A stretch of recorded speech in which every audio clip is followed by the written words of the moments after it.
Okay, good morning. One of the issues today is pinasa po ng Good morning, I'm Trixie-Angeles. Ang isa sa issue ngayon ay yung uh, pagpasa ng House Bill tungkol sa paggamit ng baybayin o yung pre-Hispanic Philippine script, yung pagsusulat natin at i-adapt at ituturo ito. May medyo mixed yung feelings natin, mixed yung feedback dito.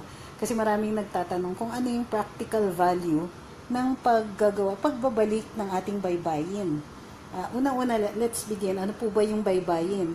Ang kadalasan na nakikita natin, yung pinaka-familiar na form ng baybayin dito ay yung Tagalog. Yung ginagamit ng mga Tagalog. Bakit? Kasi ang mga existing records natin, some of them dating back to the 1600s, ay meron pa ring mga sulatin going back to the 1600s of the Tagalog version. In existence ngayon, mga 6 na iba-ibang version, yung Ilocano, yung Bisaya, merong Palawanon, Mindoro, of course the Tagalog, at saka there's one more. So, nakikita natin na marami tayong forms of ancient script. Ang pinakaluma siguro na nakikita natin ay yung Laguna copper plate na supposedly ay baybayin nga ang gamit. At the Laguna copper plate is supposed to be also something like a receipt or a bill.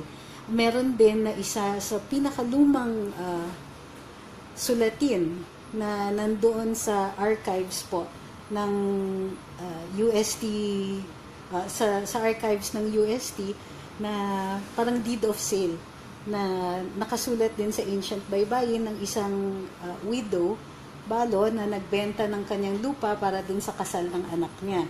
And all of this is written entirely in the ancient Philippine script. Sabi ni Christine, anong difference ng baybayin sa alibata? Alibata po is a neologism. It's a made-up word. Ang totoong tawag dito sa ancient script ay baybayin. Hindi po totoo yung word na alibata. Dahil hinango nila ito dun sa alphabet, kaya alibata. Pero neologism siya. It's a made-up word.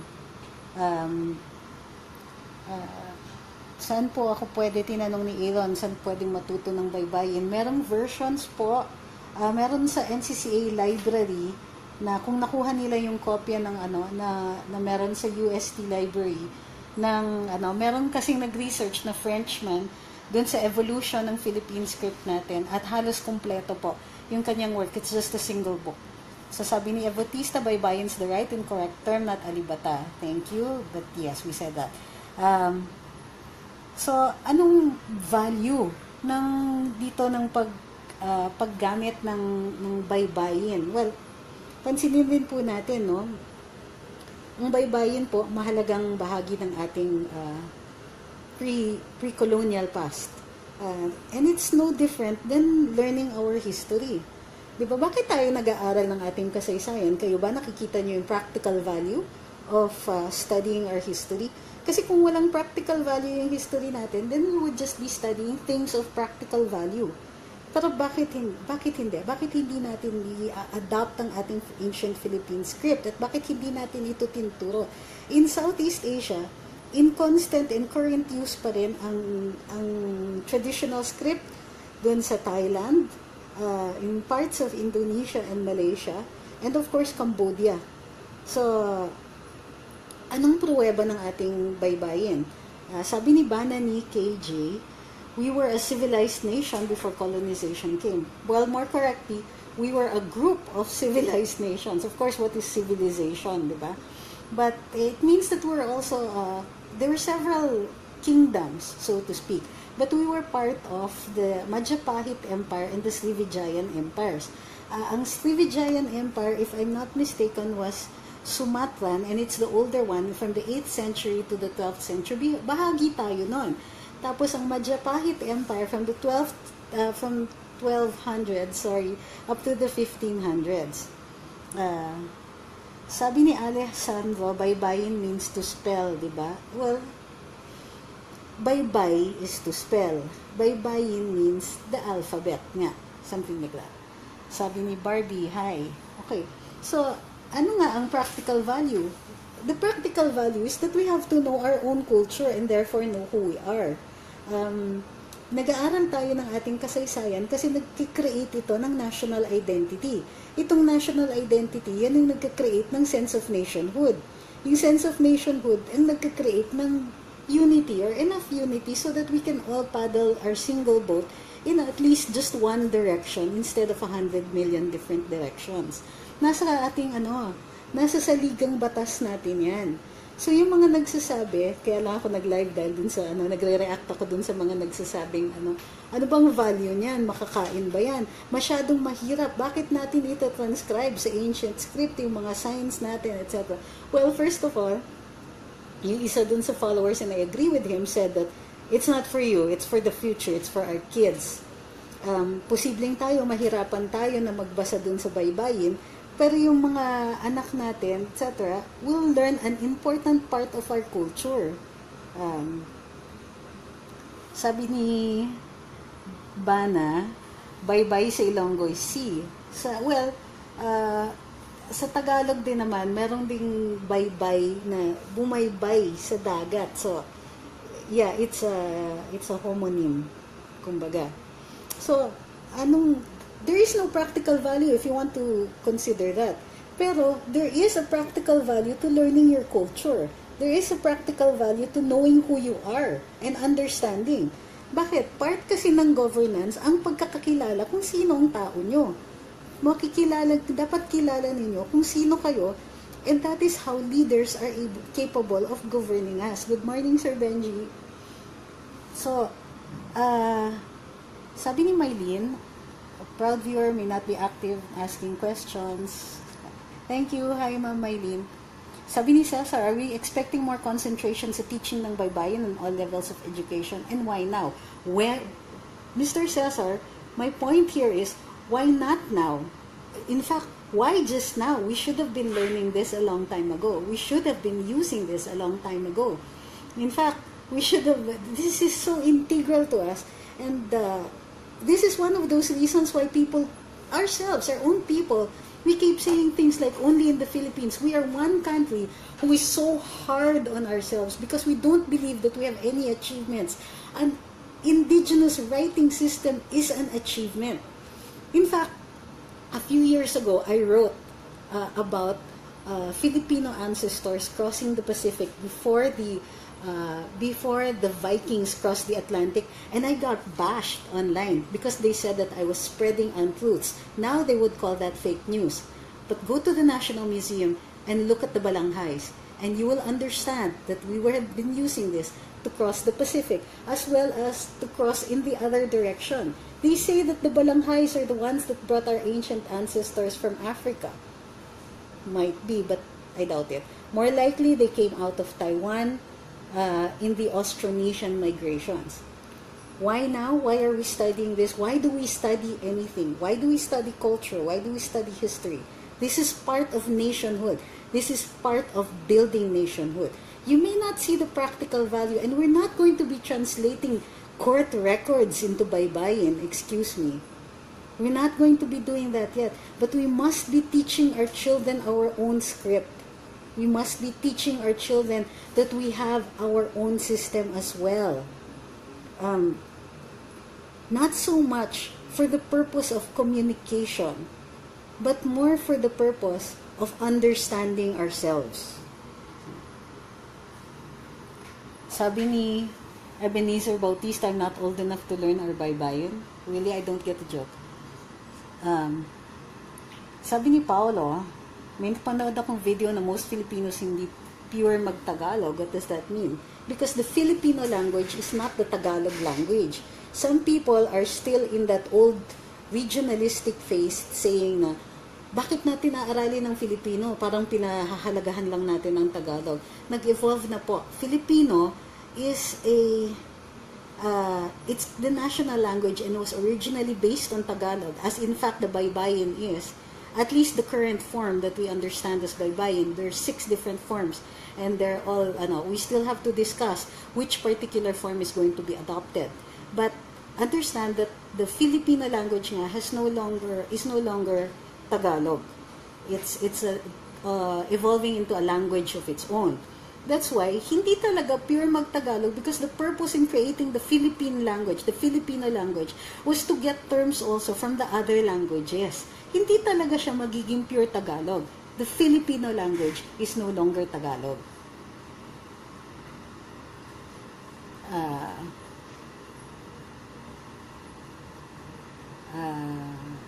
Sabi ni Alessandro, seaside, yon sa Baybay. Sabi ni Enil Res, magaling kasi tayong mag-adapt ng kultura ng mga banyaga kaya wala tayong alam sa sariling kultura natin. Well, yeah. Or sometimes, hindi natin na-appreciate. Sabi ni AJ Legarda, bakit naman hindi pwedeng aralin ng Baybayin? Ang Thai script nga ay ang hirap. Mismo mga kids nila naduduling at merong umaakit sa higher primary. Hindi marunong magbasa sa sariling salita. Hard, yes, but learnable. Natuto nga tayong mag-Kastila at mag-Ingles Totoo yan. The Filipino people are one of the most adaptable people in the world. At alam mo kung bakit prized ang mga OFWs natin? Kasi ang gagaling mag-adapt at ang gagaling matuto ng wika. So why can't we learn our own language? Yung iba nga sa atin, nag-aaral ng Japanese or Chinese. And that requires learning the script. So why shouldn't we learn about our own language? Sabi ni Cesar Randina, I agree with you. I guess the topic is too underrated nowadays. Only few people feel passionate about culture, teaching and writing about culture. Yes, but we need to, diba? We need to talk about it. This might not be our most liked video, but it's still going to have to be talked about. The Baybayin is an important part of our culture and an important part of our history. Bahagi ito ng kung sino tayo. Although, may mag-argue, no, na yung Baybayin natin ay Sanskrit. It's not Sanskrit. It's a mixture of Sanskrit and the old Tagalog script, which means that even before the Spaniards came, possibly as early as the 9th century, meron na tayong sulatin. Nagsusulat tayo. Kumbaga, we were part of the great civilizations of Southeast Asia. Hindi lang kasi natin nakikita na meron tayong mga natirang structures. Unlike sa Cambodia, makikita mo pa yung mga Angkor Wat, mga ganon. Pero bahagi tayo ng civilizations of that period when the Cambodians, the ancient Khmer, were building their temples. We already had our kingdoms. So, yun ang nakakalimutan natin At kaya minsan, nakaka-create tayo ng mga citizens. Yung mga citizens natin, hindi nila na-appreciate yung pagka-Pilipino natin. Parating, only in the Philippines nangyayari yung ganito. Ang bilis natin i-put down yung sarili natin. But these are people. We're crossing the Pacific long before, a few years before the Vikings supposedly crossed the Atlantic. We are proud water people, one of the finest navies in the world that even the Spanish friars were saying, mahirap talunin. We're the Tausugs and the Badjaus. So, why shouldn't we learn about ourselves? Teach our kids a little pride about ourselves and stop putting ourselves down. And when we understand the need for our national confidence, then we can go and conquer other worlds. Sayang, ngayon ang taas ng national pride. Dagdagan natin ng laman kung bakit tayo proud sa sarili natin. Proud tayo, may presidente tayo who is willing to put the Philippines at par with any other nation in the world and in some instances, better. Hinahabol na tayo. We also have to understand that part of this likas na galing ng Pilipino ay makikita natin sa kasaysayan natin. Why shouldn't we learn it? Sabi ni Ralph De Capia, it's a fact that most of us Filipinos are yet to move on from our colonial past. Most of us are still living as Indios. Why not? Then, this gives us the kind of pride that will help break us from that mental colony, so to speak.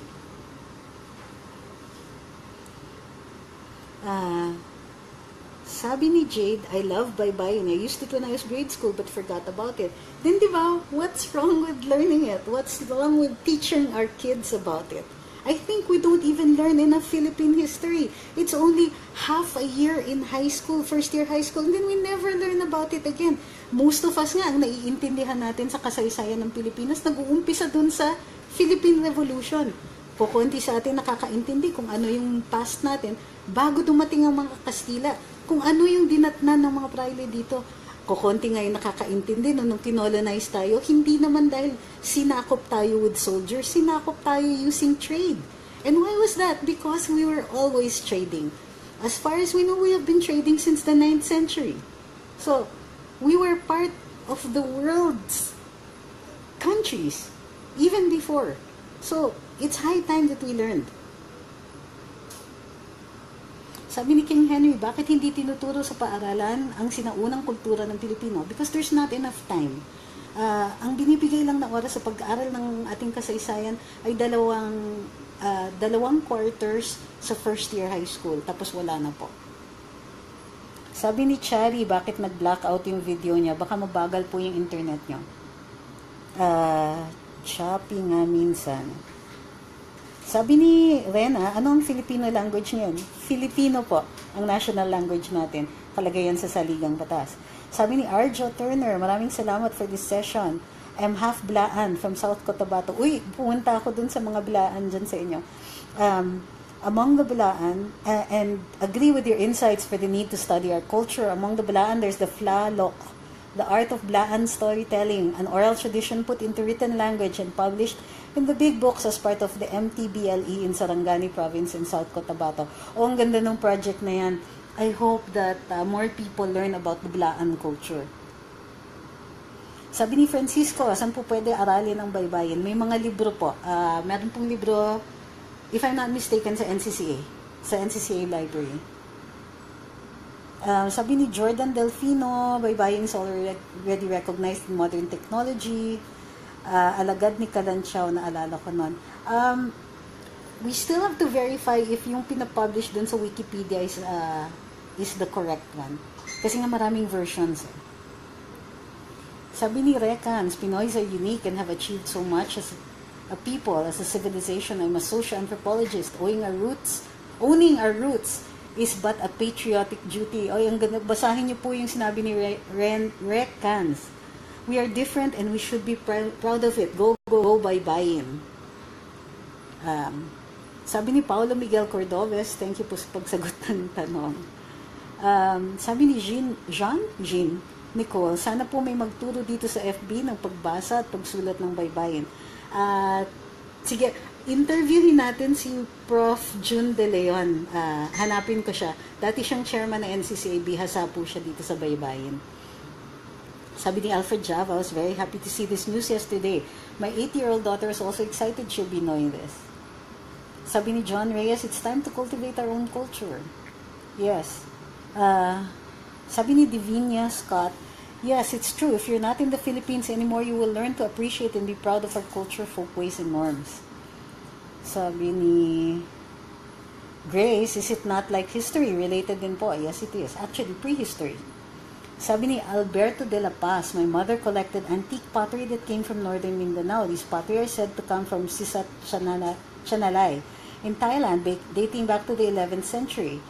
They were found in ancient burial grounds. Opo, hindi po malayo yon kasi nga early pa yung trade. In fact, from Mindanao.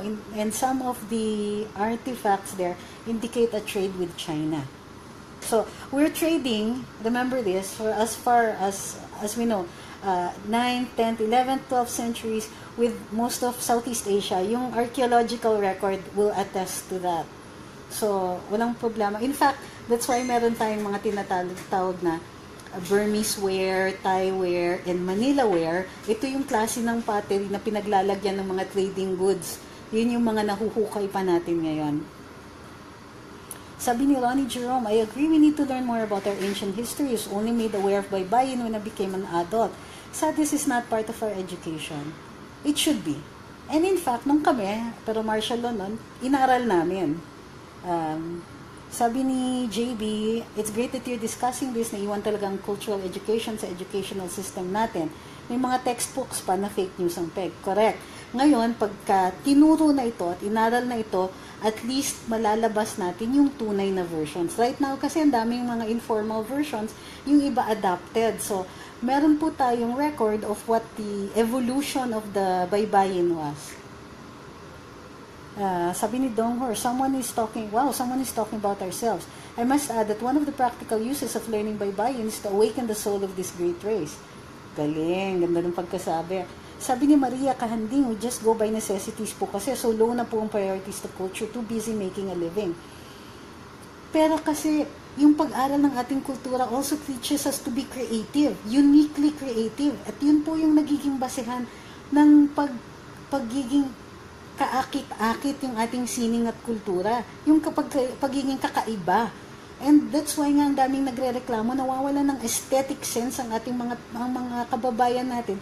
Kasi hindi natin inaaral ang kultura natin. Pag inaaral natin, pati yung visuals ng pagka-Pilipino natin, yung appreciation natin na kung ano ang maganda, matututunan natin. At bahagi yan, remember, creativeness spells the difference between a skilled worker and an artist. Sabi ni Ace Caballero, bakit kaya walang Filipino dictionary, Filipino definition? Meron po. Nilabas po ng Komisyon ng Wikang Filipino. Meron po. It's a big, thick, maroon book. Filipino. Sabi ni Grace Bermudez, ng panahon ni Marcos, tinuturo po yan. Kahit yung about sa mga ninuno natin, Tasadays, Blaan. Yung Tasadays po, questionable pa po yan. Blaan, opo, inaaral. Maganda during the Marcos years na meron talagang effort to learn our culture, pero hindi po lahat ng tinuro ng Marcos years ay tama.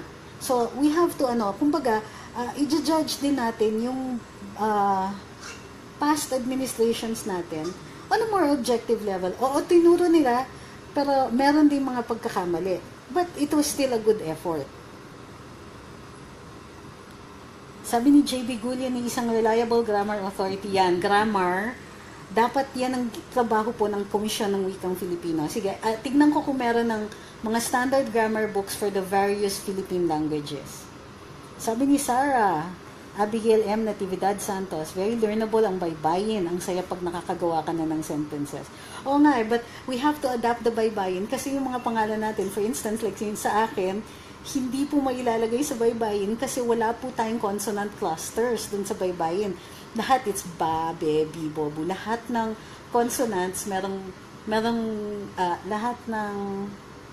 consonants, may vowel na katabi. So, yung Trixie, magiging Trixie. Kasi walang TR dun sa Baybayin. So, titignan natin, baka kailangan pang i-adapt or adapt yung script para masama yung mga bagong salita or bagong mga pangalan. Jimmy Cole, hindi po Tagalog ang national language. Filipino po at magkaiba yon. Ask any linguist. Or ask the Commission ng Wikang Filipino. Huwag niyo pong pilitin ha, hindi Tagalog ang national language. Ulitin ko, hindi Tagalog ang national language. Filipino ang national language. Hinango po sa Tagalog, pero nag-evolve na po yung dalawang wika na yon. Oo, dalawang magkaibang wika yon. Okay? Ulit-ulit eh. Sabi ni Cesar Rendina, I think DepEd and NCCA, hindi NCAA, need our support in forwarding and promoting Baybayin, Pinoy sa visual, media should also help. Hope we can see these characters in billboards and TV ads and subtitles and translations. That would be the best, yes. Isa po ba ang Baybayin iba po bang Baybayin sa Malayan alphabet? Opo, iba po yan. Sabi ni Arjo, we met in Sarangani province through Carlo Ibeo. Ay, kasama ka ba noon nung visited Sarangani? Ay, kasama ko kayo dun sa binili ko yung belt ha, yung Blaan belt. Yung may bells. Tsaka beading. Ganda. Based ako sa Atlanta now and is trying to teach my kids Blaan language and Philippine language yan. Yay! Sige, yung mga gustong matuto ng Baybayin, hahanapin ko po yung official na version na gagamitin tapos i-post natin dito sa Luminous. O yung mga hindi pa nag-share dyan, share naman kayo. Sabi ni Christy sa Montegabud, kaya nakakatuwa ang South Korea kasi in spite of their modern living, buhay na buhay pa rin yung history and culture nila. It's high time kilalanin natin yung atin hanggat meron pang natitirang interesado. Alam niyo yung ginawa ng South Korea?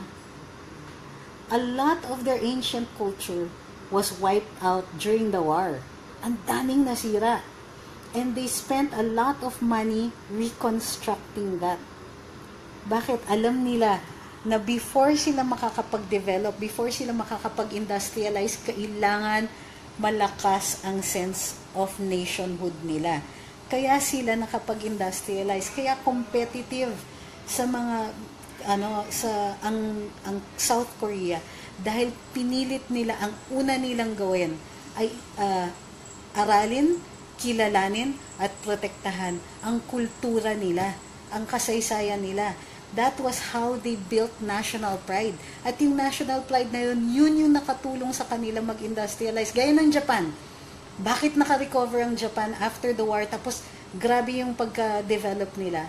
Kasi ang lakas ng sense of nationhood nila. Alam niyo kung paano nagmamanifest ito? After the war, ang Japanese industries, they were very poor, no? Kasi sirang-sira ang Japan. In order to rebuild, in order to help each other out, bumibili lang sila ng Japanese. Kahit mas mahal, kahit sirain, kahit hindi praktikal, bibili nila mga produkto na gawa ng kapwa Hapon. Hindi sila bumibili ng mga American-made goods, etc. Yung mga cameras, mga ganyan. Kahit mas maganda, kahit mas magaling, kahit mas matindi yung technology, bibili at bibili sila sa sariling bayan nila. Tumutulong sila sa mga fellow Japanese nila. And what happened? Because tinatangkilik nila yung sa sarili nila, nakapag-angat yung industries nila. Dahil umangat yung industries nila, naging competitive sila. Ganyang kalakas ang sense of nationhood ng mga Hapon. Yan ang inaasam natin pag inaaral natin ang sining kultura at ang sining at kultura natin. Yan ang inaasam natin to build nationhood because that is the only way. Sabi ni Rowena Gabinera, need rin ng filmmakers nating gumawa ng movies focusing on ancient stories. Yes, but it has to be correct. Part of learning our history and part of conservation is to know what is history and what is fiction. It's okay to create stories that are, let's say, historical fiction. Okay lang yun. But let's not delude ourselves then. Ang balancing act dito sa pag-aaral ng sarili nating kultura is to make sure that we are telling the truth. Na merong basehan lahat ng inaaral natin. We don't need to make up our history. We don't need to make up our heroes because we have so many already. All we need to do is tell the truth. Sabi ni Rainier Santiago, during the Japanese occupation, Korean culture was nearly wiped out. Yes, I know that. They were really a lot worse off than we were. Pero tayo, ang laki rin na nasira during World War II. Direct hit kaya ang National Museum nung binomba ng mga Amerikano. So let's not be too grateful about the Americans.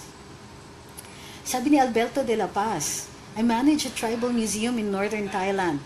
Tribal culture is threatened by the dominant culture. Tribal people are discriminated at schools, which makes them try to hide their background from their non-tribal classmates. If tribal people are to preserve their culture, the dominant culture should help tribal people to love their own culture. If tribal people love their culture, they will preserve it. Agree, totally. In fact, that's what we're trying to do. But you will notice, di ba, yung iba sa atin, pagka banyaga yung nag-appreciate, dun lang natin nakikita na, nga, nang galing-galing pala natin. Same. Dito rin, marami sa mga katutubo natin ayaw nang nahihiya. At part of that, partly to blame for that tayo. Kunwari, nakakita ka ng nakabahag. Remember, a few years ago, may congressman na pumunta sa opening ng Congress ng nakabahag. Merong mga nagreklamo, nakaka-insulto daw dun sa formality ng Congress. I disagree. Nakaka-insulto pa nga. Yung sabihin yung nakaka-insulto yon. Kasi, traditional attire natin yan, there is nothing to be ashamed of and in fact, everything to be proud of. Inaano kasi, ginajudge kasi by Western standards, yung ibang bahagi ng ating kultura, and that is not fair unless you're judging aesthetic value. Ganda, so to speak. Kunwari, ang mga traditional colors na ginagamit ng iba-ibang families sa Cordilleras, na-appreciate natin yung combinations na yon, even by Western standards. Sabi ni Bam Manalo, ang mama ko, nagtuturo ng Ilocano at gumagawa siya ng libro para magamit sa pagtuturo ng mother tongue sa grades 1 to 3 since walang reference na may provide ng DepEd. Yan po ang pinakakailangan natin sa Pilipinas ngayon. Libro. Libro tungkol din sa pagtuturo ng sarili nating balarila libro na nagtuturo ng sarili nating literatura, although dumadami na yon. Literatura kasi madali literature madali Pero yung grammar, halos wala na libro. And we need people to be teaching that, and we need people to make the books about it. Sabi ni Alvin Bautista, it's high time we highlight our rich culture from the perspective of Filipinos, not from previous colonial masters, arts, music, original, and indigenous. I agree. Sabi ni Janet Ikada, I agree, super galing talaga, only made in Japan, tinatangkilik nila talaga. Yung biyanan ko, di mo mapabili ng ibang brand, even the food. O nga pala si Janet, taga Japan. Sabi ni Jenny Sano, share down po, enjoy po ako nakikinig habang gumagawa sa bahay. Totoo pong sinasabi niyo about Japan kasi na-observe ko na po yan. Sabi ni Harold Rosario, there's also a different version for each dialect. Okay, let's not mix up dialect with language. Language is, Kapampangan is not a dialect, it's a language. Okay, ulit-ulitin ko yan. Tagalog is a language, Ilocano is a language, Kapampangan, Pangasinense, Hiligaynon, Visaya, Cebuano, etc. They're all languages. Please do not use the word dialect, nakakadimin. Okay? Merong kulitan, yes. Sa Kapampangan, merong ancient script na ang tawag ay kulitan, yes. In fact, sa Ilocano din meron. So, we're not saying that, we're not saying that there aren't any. Ang daming ng versions. So, Ilocano, Kapampangan, Mindoro, etc. Sabi ni Erwin De Jose, anong masasabi niyo sa Bagani? I have nothing good to say right now, so hindi na lang ako magsasalita. Sabi ni Chizuru Hishiro, the Philippines is one of the few that doesn't practice their own writing style and alphabet, but instead embrace the Romanized alphabet and colonial culture. Kaya nga. Isa pa yun, sabi ni King Henry, naghahanap siya ng Cebuano language book. Alam mo, kakatapos pa nga lang ng mga dictionaries Alam niyo ba, ang hirap-hirap, wala halos mga translations online. Sige, ganitong gagawin ko kausapin ko si Rio Almario, siya yung head ng Komisyon ng Wikang Filipino, at i-bring natin sa attention nila yung ganitong mga concerns natin. Sabi ni Ranier, Warsaw was nearly wiped out during World War II, pero till now there's still an effort to reconstruct, actually restore, a lot of their lost history. Sabi ni Joan Su, Manila was the most destroyed city, second most after Warsaw, during World War II due to American bombing. Sabi ni Maria Kahanding, Scotland nga, mga kilts nila for formal occasions. Bakit tayo hindi pwede bahag? Agree. Alam niyo ba na ang original Tagalog na kasuotan nung dumating ang mga Kastila dito? Bahag. Walang mga barong-barong pa noon. So, sabi ni Recans, we have to rewrite our history books and revise our narrative as a people para mas makikilala nawala ako. Para mas makilala at mas makilala natin ang ating tunay na pinanggalingan bilang mga Pilipino. Ating ibalik ang kaugaliang okay? Definitely, Baybayin will open the floodgates. Academic missions and education has to be on the front lines of this reform para maiayos natin ang colonial injustices, etc., etc. Okay, but let's not go overboard, okay? There was a former tourism secretary na parang sa kanya, lahat ng mga ginawa ng Kastila, walang maayos. Wag naman, let's be nationalistic but not jingoistic. Let's not be dogmatic about it. Let's start with appreciating our culture. Sabi ni Erlinda Lanuza na wala na yung mga pagturo ng mga native songs sa grade 3. Filipino teacher ako, kailangan alam yung mga famous songs. Oo nga, no? Ako kasi lola ko nagturo And lola. Sabi ni Del, last two questions kasi 11 o'clock na. Way back in the 90s, our high school days, ni-roleplay, sabi ni Del, ni-roleplay pa namin ng culture at history ng Lupasug. Uy, ang galing. Particular na Tausug. Community. Sabi ni kasi ni Prof. ni Doc Peralta, wala pong tribes kasi dito sa Pilipinas. After that, wala na akong narinig about our culture empowerment to the new generation. Sayang naman. Sige, as part of informing you, Doon po sa mga nakikinig ng mga bahagi ng mga cultural communities natin, meron pong programa ang NCCA na Schools for Living Traditions. Doon sa mga communities na kukunti na lang yung mga gustong matuto tungkol doon sa mga crafts nila at saka mga tradition nila, tumutulong po ang Pambansang Komisyon para sa Sining at Kultura dun sa programa nilang Schools for Living Traditions at tinutulungan yung mga communities na i-document, aralin, mag-identify ng mga masters at ituro dun sa bagong henerasyon yung kanilang sining at kultura. So, dun sa mga gustong matuto, kontakin nyo na lang po ang NCCA para dun sa mga programa nila tungkol dito. Okay, last two, sabi ni Albert Bert Malona, the late Congressman Lamin of Old Mountain Province, wore traditional bahag in one of his privileged speeches in which he lambasted the famous adage that Igorots are not Filipinos. Galing. Sabi ni Paulo Cordoves, what I noticed sa mga celebrities natin, lalo na galing sa Visayas, laging Tagalog ang inaaral. Wait, not Tagalog, Filipino. Iba po yun. Ay, challenge ko ang kahit sinong Filipino speaker, kung Tagalog yung sinasalita nila, good luck. Sabi ni John Lorenzo, the only thing this will work is close our country to the world, but I think too late na. No, I disagree. Sorry, John. There are many ways of learning. We don't have to close up the country.